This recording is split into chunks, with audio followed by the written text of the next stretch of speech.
We have multiple shocking Lakers updates to go over today, as not only do we have an update surrounding LeBron James, we also have an update surrounding one particular player that is not only shocking, but has huge implications going forward. And break that down and discuss some other things as well. But before we get into it, a quick reminder to hit that subscribe button. If you're part of the percentage who aren't subscribed to the channel, this is the place to be for daily Lakers content. We're on the road to 20,000 subscribers, so make sure to hit that subscribe button. And ladies and gentlemen, there is a lot to go over today. Now, Lakers play tomorrow against the Brooklyn Nets, an early game, 7:30 p.m. Eastern time, so early tomorrow. But the bigger storyline here is the injury report. Now, a bunch of new injury reports have dropped. We know LeBron James is going to be out for a little bit. Shams, of course, came out and said that yesterday. He's going to be sidelined for at least 1 to 2 weeks. That came out earlier today, I guess, with a groin strain, early Sunday afternoon. And James will wait for the groin injury to calm down over the next 24 hours and receive another evaluation. So we know this. This is, known information now at this point. And it's going to matter a lot because some of the out-of-town scores in tonight's game directly impact and correlate to the Los Angeles Lakers. But we got the injury report for the game against the Brooklyn Nets tomorrow on Monday. So LeBron James and Dorian Finney-Smith are out tomorrow. Now, there's a bunch of different things to go over here. So for one, we know LeBron and Maxi Kleber are going to be out. We know Bronny James with the South Bay Lakers.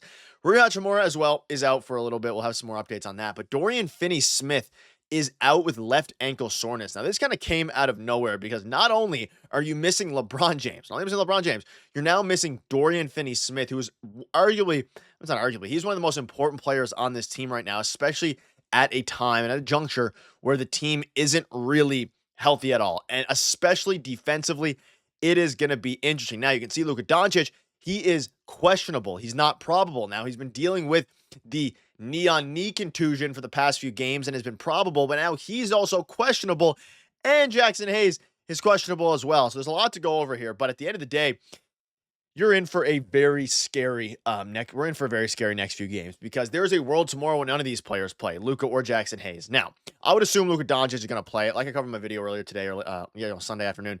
Luka Doncic basically came out after the game Saturday night and said, "Hey, I'm going to be dealing with pain throughout the whole season. I'm going to be dealing with, injuries, all these different things, but I can get through it," right? And that's a big thing with pain, especially, in your lower back. Richard Jefferson on the broadcast basically said, of course, a former player himself, back pain is kind of something you start to get into a little bit. As you start playing, it starts to hurt less and less. And basically what that means, as we all know, you start to stretch out your back, and the back isn't a huge concern. Now, it's back soreness. You can see that there. So it's not he doesn't have a strained back or any muscles, hopefully, that will keep him out for any extended period of time, or maybe not even keep him out against the Brooklyn Nets.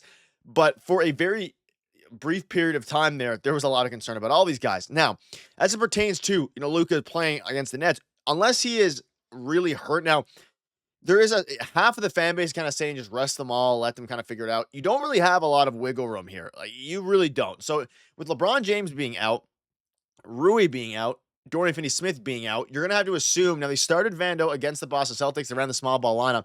If Jackson Hayes is out, let's assume Luka's there, you assume you're going to run a lineup around Luka Doncic, Austin Reaves, Gabe Vincent, Jared Vanderbilt, and then, Dalton Knecht, someone like that. That's assuming Jackson Hayes is out. Now, Jackson Hayes might be able to come back in. They said his injury is not deemed to be severe or anything like that, but it doesn't really matter at this point. He's questionable for a second game in a row, and that's assuming Luka Doncic, plays. And if Luka Doncic doesn't play, then it would be the game to not have the players playing. That's another thing to keep in mind here. Like, given this injury report, it is the game to not have a lot of the good players on the team and the ones who are dealing with any sort of thing playing. Because going up against the Brooklyn Nets, albeit they're not completely terrible, they're still, they have Cam Thomas now healthy, doing some things, averaging 25 a game.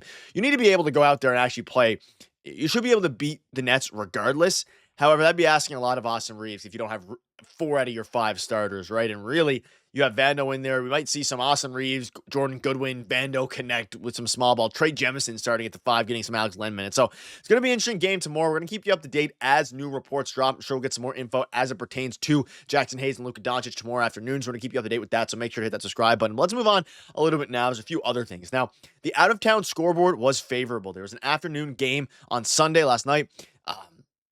Or I guess technically this afternoon, depending, when you're watching the video, but it's being recorded late. The Lakers are back at the 2 seed with Brooklyn as our next game. So the Nuggets lost tonight, lost against the Oklahoma City Thunder yesterday afternoon.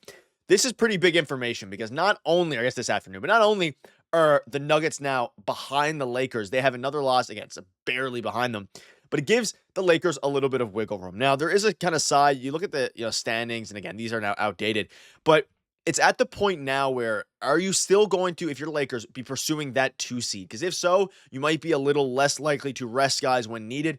I'm kind of and let me know down below in the comment section. Are you more on the side of letting Luka Doncic play through his injury, or would you rather him be fully rested, fully healthy, miss every other, every couple of games, something like that to get him fully healthy for the playoffs? Because at the end of the day, the playoffs is what matters the most. And seeing all of these injuries, specifically to LeBron, Luka, we know Luka's not healthy out there. He is grimacing. He is going at 80% speed, and that's 80% speed of not what he was in his, last year with the Mavericks, but what he was, before the injury. He's a lot slower than he was prior to his injury, simply because he's still dealing with a bunch of different injuries, whether it be the injury that sidelined him on Christmas Day, whether it be the injury to his knee, whether it be now the injury to his back, a bunch of different things here.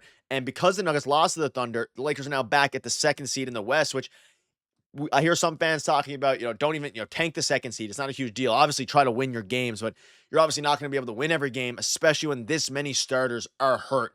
And at the end of the day, it's the regular season. The playoffs is what matters. We've seen LeBron James in previous years go down with an injury. The Lakers continue to do well, and they do see great success in the playoffs. So it's going to be interesting. It's a bad time for these injuries to happen simply because of the standings. We finally got control of the 2nd seed, all these different things. Luka and LeBron are really starting to flourish together alongside each other, especially with Jackson Hayes as well. We're seeing some great chemistry between Luka Doncic and, of course, Jackson Hayes there. So to see them both be questionable is a little bit scary, especially with Dorian Finney-Smith randomly, a shocking report that he's out with an injury against the Nets. And you'd assume if he wasn't really hurting, they wouldn't rule him out the game before in a game where you're missing 3 of your starters anyway. So it's going to be interesting. But if there's one thing that is good, is that the Nuggets lost to the Thunder, which, of course, the Thunder are kind of out of reach at this point. They're playing fantastic, and they are fantastic, quite frankly. I still like the Lakers' odds, though, in that series. But something else to go here. You can look at the Lakers' defense in the 4th quarter, and an interesting tweet. You'll have terrible defense. I don't know how to break it to you. And Clutch responds with the defense in the 4th quarter. A lot of this is contributed to Dorian Finney-Smith. Now, if he's out any period of time, I'm hoping this, again, it's soreness, so they're probably just giving him a rest game, and he's played a ton of games since he's been a Laker. The defense in the 4th quarter has been so good that it's almost uncanny how good it is, right? And you start to look at what contributes to that. Obviously, Rui Hachimura stepped up defensively when he's been healthy. Redick's schemes have been fantastic, specifically doubling Jokic off the ball, which other teams have now started to do. But at the end of the day, you need to continue. And the reason I bring this up, you need to continue this defensive intensity even when your players aren't available. Whether or not Dorian Finney-Smith is there, you need to have other guys step up. Jordan Goodwin's a capable defender. Jared Vanderbilt's a great defender. Dalton Knecht, not very good. Gabe Vincent, solid. Guys like Dalton Knecht need to keep up this intensity, even Trey Jemison, because otherwise, you're going to be in a pretty rough spot. There's been a lot of tweets about whether or not they're contenders, and I just wanted to bring this stuff up. We know that the injury is better better than we thought, like I covered in the video earlier. LeBron and Hachimura are likely to return around the same time. So, at the end of the day, the game earlier today, the Thunder, of course, beat the Nuggets. That's a good sign. LeBron being out 1 to 2 weeks, we also learned that, which is better than we thought, so not a great sign. And of course, the Lakers are in prime position, and they hold on to the 2 seed. So let me know what your thoughts are. We're keeping you up to date with all the latest Lakers news, so make sure to hit the subscribe button, and let me know if you're concerned about this LeBron James report. But not only LeBron James report, are you worried about Dorian Finney-Smith randomly going out with an injury? Cheers.